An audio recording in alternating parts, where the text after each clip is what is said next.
गुरुजी मा सामने तेरा भला पासी छेरे कालिया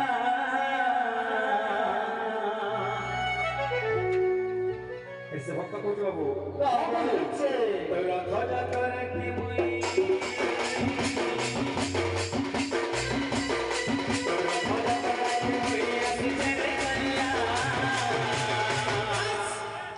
हर चढ़े ने मोना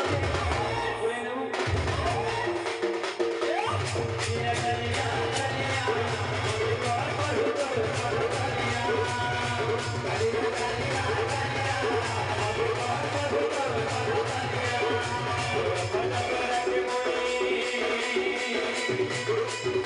भला करे भला करे मैं कलिया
टिके देबो गोड़ पीठा खाए लागसे परे मीठा हां हां टिके देबो गोड़ पीठा खाए लागसे परे मीठा का बोलिছে बोलिছে भगत में तो गुलगुलिया भगत में तो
गुलगुलिया